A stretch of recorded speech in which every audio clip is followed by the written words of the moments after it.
Olá! O destaque dessa semana é com a terapeuta ocupacional, doutora Ivelise Santos Muniz Gurgel. Doutora, bem-vinda ao nosso programa.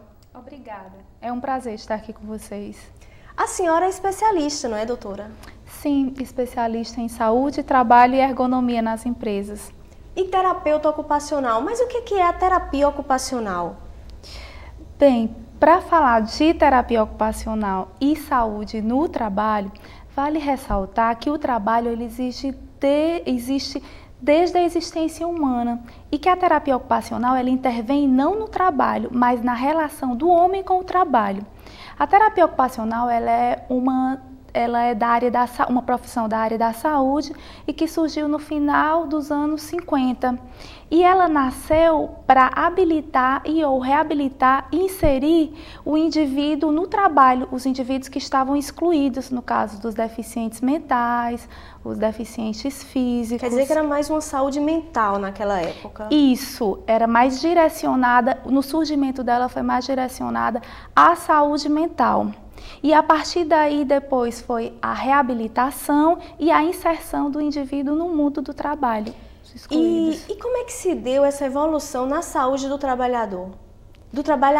Porque se antes era a saúde mental, como é que se deu essa evolução até chegar na saúde do trabalhador em si?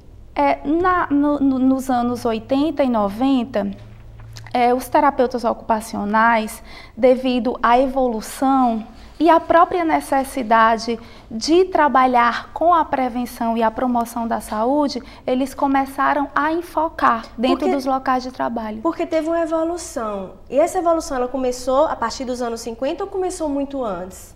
Não, a evolução da terapia ocupacional começou... Sim, a evolução na saúde do trabalhador. Na saúde do trabalhador, ela começou no século XIX. E ela foi dividida em três fases. A primeira fase foi a fase que não havia saúde, não existia saúde. O operário, ele não tinha, as condições de higiene eram precárias, eles exploravam o trabalho de mulher e criança, 40% dos operários eram adolescentes, eles tinham muita promiscuidade. E foi quando ocorreu o movimento higienista, que atingia apenas a população mais privilegiada, não atendia a classe operária. Na segunda etapa, já foi na Primeira Guerra Mundial, até 1968. Então, aí já foi a luta pela saúde do corpo, devido ao alto índice de acidentes de trabalho. E aí os operários, eles conseguiram progresso, como jornada de trabalho, as indenizações, hora extra. E após 1968 foi a luta pela saúde mental, que foi a mais difícil e mais demorada. E aí foi quando entrou a organização do trabalho com o Taylorismo. E como é que é esse Taylorismo? Quer dizer que o Taylor era um engenheiro e ele foi lutar por esses trabalhadores? Como é que foi isso? Isso, ele era um engenheiro americano e ele criou a teoria, o estudo dos tempos e movimentos, né? E como era feito esse estudo dos tempos e movimentos? Ele fazia a análise do trabalho e do movimento, quanto tempo o funcionário levava para concluir determinada tarefa. Então ele fez o quê? Ele fez com que o operário se tornasse especialista naquilo que ele fazia. Então era um trabalho muito mecanizado. E ele passou o quê? A pagar por produção. O funcionário, ele ganhava pelo que ele produzia, que ele achava que os operários tinham tendência à vadiagem. E seria injusto eles ganharem o que produzia mais, ganhar o mesmo salário do que produzia menos. Então ele dizia que os funcionários eram como se fossem robôs, automatizados. Isso, os funcionários eram automatizados, desempenhavam apenas uma tarefa e era especialista naquilo que eles faziam. Aí ele fez o estudo da fadiga humana, mas em nenhum momento se preocupou com a saúde mental. E no caso, foi até isso que o Charlie Chaplin fez uma crítica, não foi? No filme dele? Isso, que dizia, tempos não sois modernos. Homens, não sois robôs, homens é que sois. Homens é que sois. Mas na época do Taylorismo, chegou outra pessoa para contrapor essa teoria? Chegou o Ford, o Henry Ford, né, que foi um dos homens que fez a maior riqueza. Henry Ford da máquina, do carro? Isso, a maior riqueza do mundo.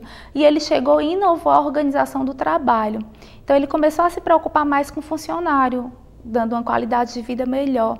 Ele colocou um serviço médico que cuidaria da saúde dos funcionários e da sua família, aumentou o salário de 2 para 5 dólares por dia, para que o funcionário tivesse um maior poder de consumo e pudesse comprar mais.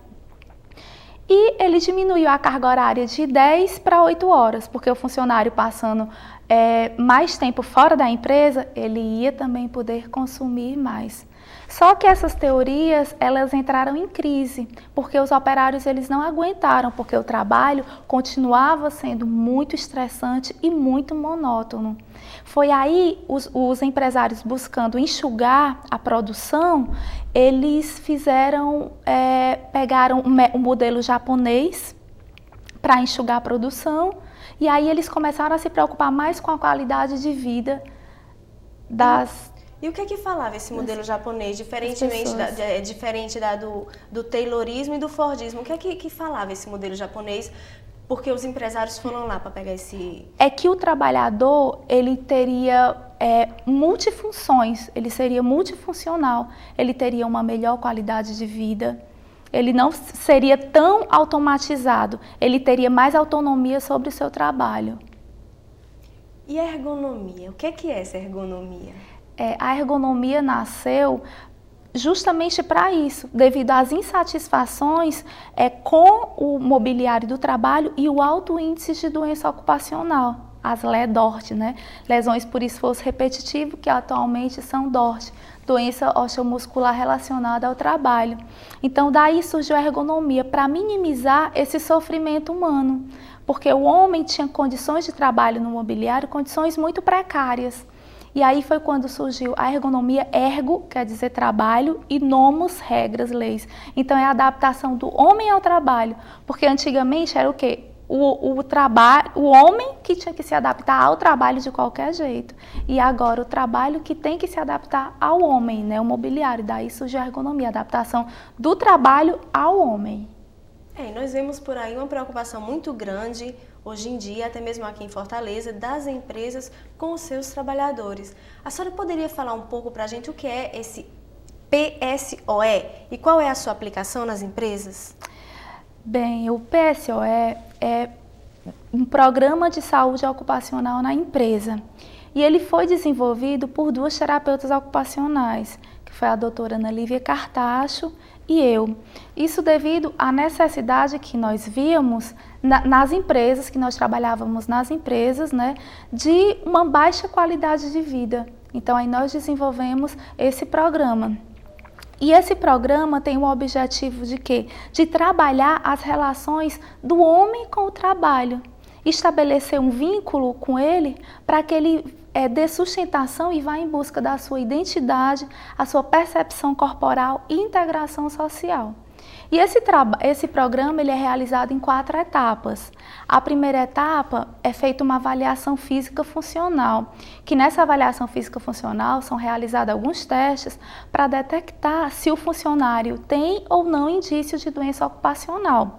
Porque o que acontece? O funcionário, o próprio ser humano, ele não conhece ele mesmo, não tem o hábito de tocar. É muito mais fácil você abraçar uma pessoa, você tocar uma pessoa, do que você tocar você.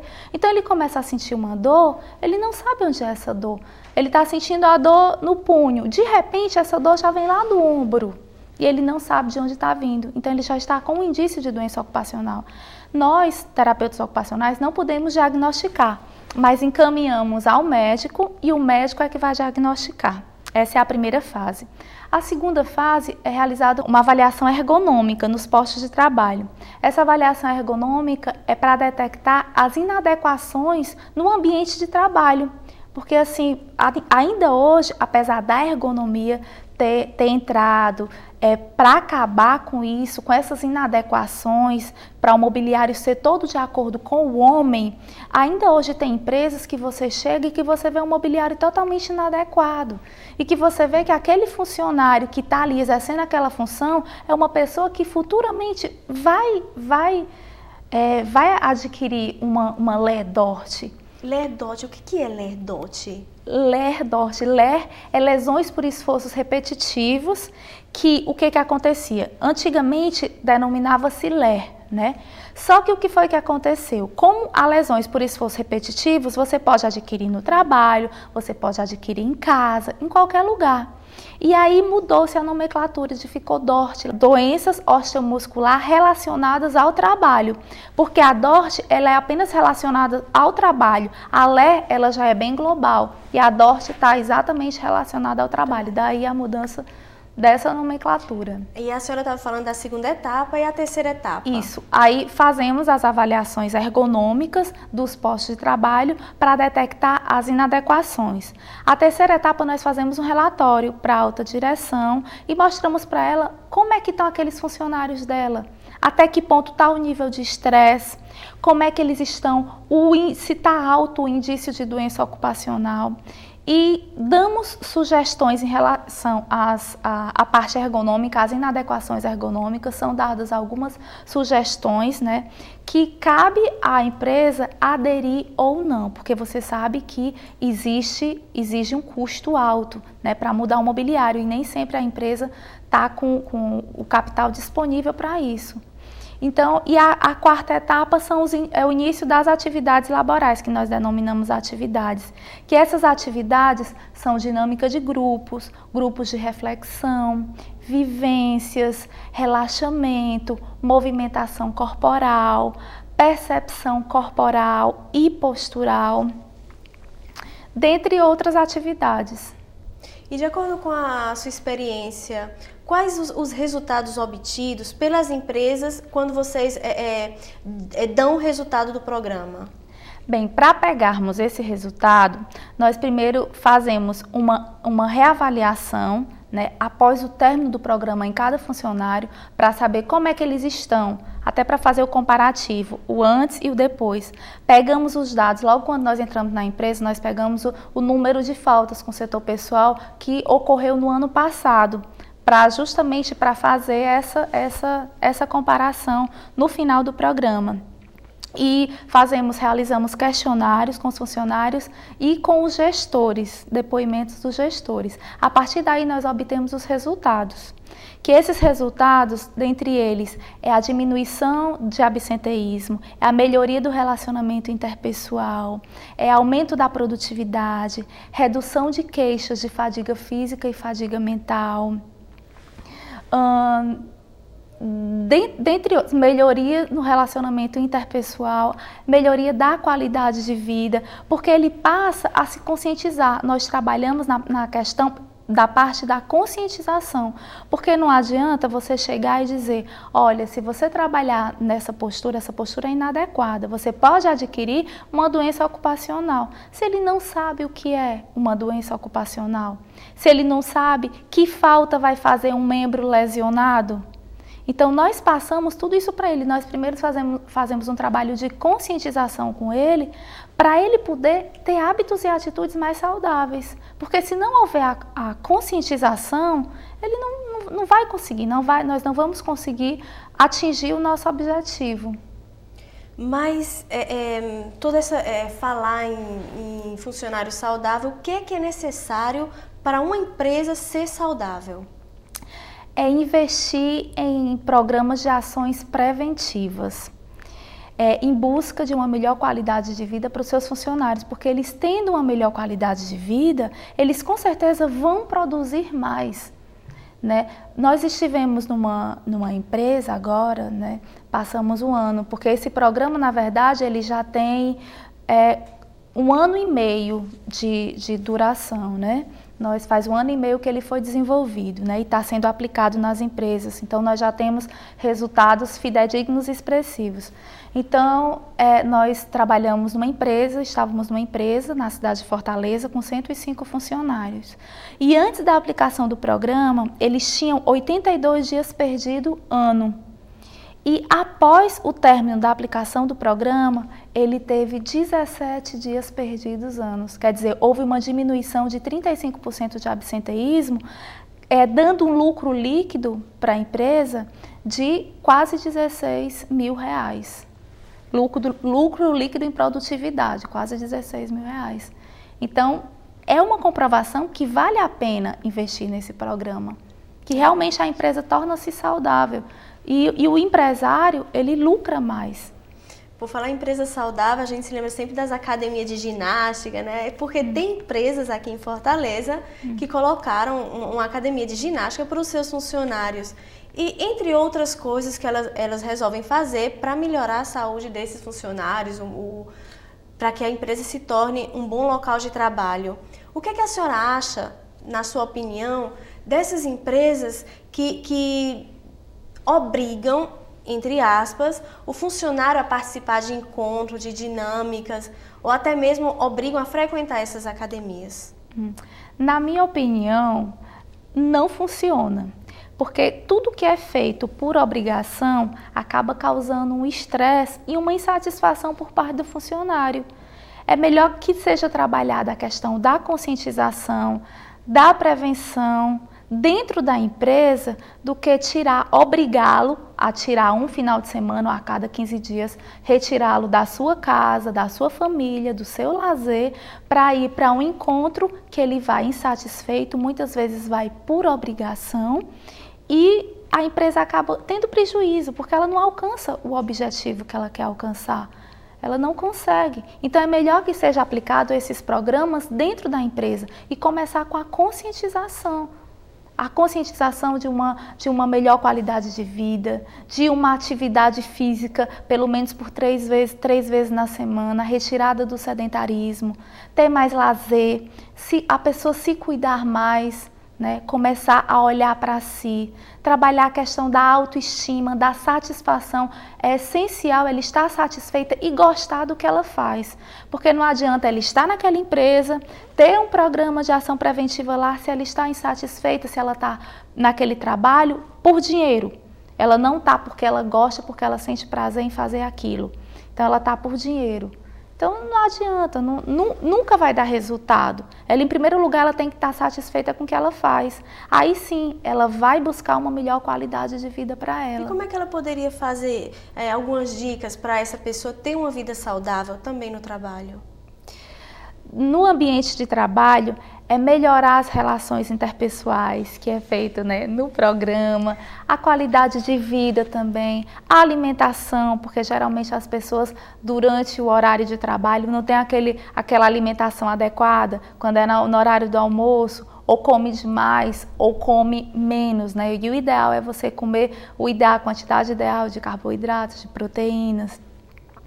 E ter o lazer dela, e dentro da empresa, ela ter um local de preferência, com um centro de convivência, para que ela possa interagir com aqueles colegas. Ela fazer do trabalho dela o trabalho mais saudável, porque a energia contagia. Então, se você estiver bem com o seu trabalho, estiver bem com você, estiver bem com o seu corpo, que a atividade física semanal vai te ajudar, com certeza você vai ter uma melhor qualidade de vida no teu trabalho, adotar as posturas adequadas, porque é aquela história que perguntam sempre, mas qual a postura ideal? Não existe a postura ideal. A postura ideal é aquela que você fica mais confortável. Não é preciso você estar com a coluna ereta para você estar na postura ideal. É aquela que você fica mais confortável. No caso, para os estudantes da FGF, quando eles precisam estudar para um GQ2, quais seriam as dicas que a senhora daria para quem usa muito computador ou quem se inclina para estudar? Ter sempre cuidado para a cada 50 minutos fazer uma pausa, levantar, dar uma espreguiçada. Ter o cuidado para ficar na postura ideal, né, a postura que ele se sinta melhor, mas não durante muito tempo. Mas tem essa postura ideal? A postura ideal é aquela que ele se sente melhor. Quer dizer que não é aquela que a pessoa senta com a coluna ereta, não? Não, é aquele fica mais confortável. Essa é a postura ideal.